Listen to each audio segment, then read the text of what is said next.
অনেক দাদা ও নানা আছেন নাতি নাতনিদের সাথে দুষ্টমি করেন।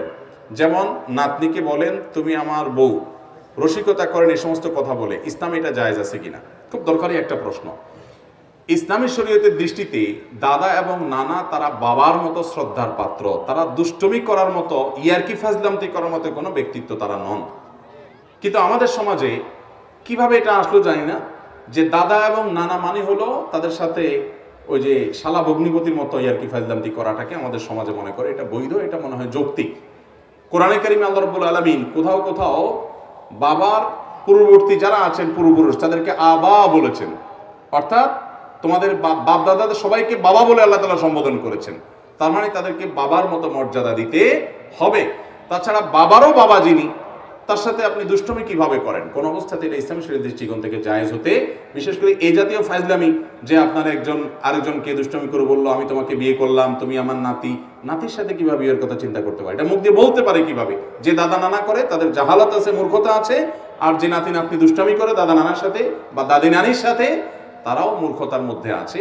তাদেরকে বাবার মতো, দাদাকে এবং নানাকে বাবার মতো, দাদিকে এবং নানিকে মায়ের মতো শ্রদ্ধা করতে হবে।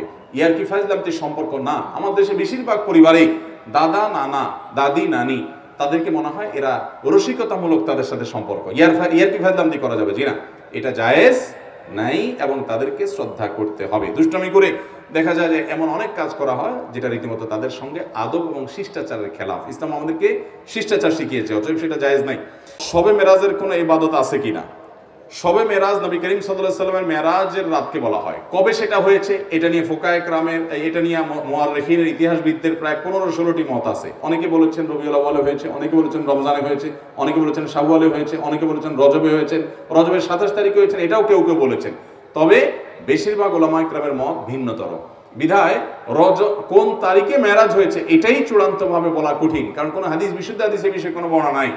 আমরা যেরকম দিবস পালন করতে আগ্রহী, সাহাবীরা আমাদের মতো এত দিবস কেন্দ্রিক তাদের কাজ কাম ছিল না, যার কারণে কোনটা কোন দিনে হয়েছে এগুলো নিয়ে তাদের এত মাথা ব্যথা ছিল না। তারা দেখতেন মেরাজ থেকে নবীজি কি আনছেন সেটা ধারণ করার চেষ্টা করতেন। আজকাল আমরা শুধু দিবস পূজারী উম্মত বলতে পারি আমরা নিজেদেরকে, সেটা আমরা করছি। অতএব মেরাজের রাতকে কেন্দ্র করে কোনো আমল বা দিনকে কেন্দ্র করে কোনো আমল বিশুদ্ধ কোনো হাদিস দ্বারা প্রমাণিত নাই। আমার দ্বারা একজনের হক নষ্ট হয়েছে, আমি তার কাছে ক্ষমা চেয়েছি, তার নামে দানও করি, তাও আমার মনে হয় আল্লাহ আমাকে এই বিষয়ে পাকড়াও করবেন, এখন আমার করণীয় কি? আল্লাহর ব্যাপারে এরকম ভয় থাকা ভালো, এটা খারাপ না। যে আমার তওবা কবুল হয়েছে কিনা, মনটা ছোট থাকবে, অন্য কারোর সাথে দুর্ব্যবহার করতে 10 বার চিন্তা করব। বেশি করে যুবক ভাইরা যৌবনকালে গায়ের জোর আছে, 3-4 বন্ধু মিলে যাচ্ছেন কোথাও, ধমক দিলেন রিকশাওয়ালাকে, চায়ের দোকানদারকে, যার তার সাথে ব্যবহার খারাপ করলেন, ভাবসাব শরীরের মধ্যে আসলো, কিয়ামতের ময়দানে জবাবদিহি করতে হবে। মুফলিস হবেন। নবী সাল্লাল্লাহু আলাইহি ওয়াসাল্লাম বলেছেন আতাদরুনা মাল মুফলিস, কারা মুফলিস জানো? সাহাবীরা বলছেন আল মুফলিসু ফিনা মান লা দিনারা ওয়া লা দিরহামা। হে আল্লাহর রাসূল, পয়সা কই নাই তারই তো আমরা মুফলিস বলেছি। নবী সাল্লাল্লাহু আলাইহি ওয়াসাল্লাম বলেছেন না, এটা না।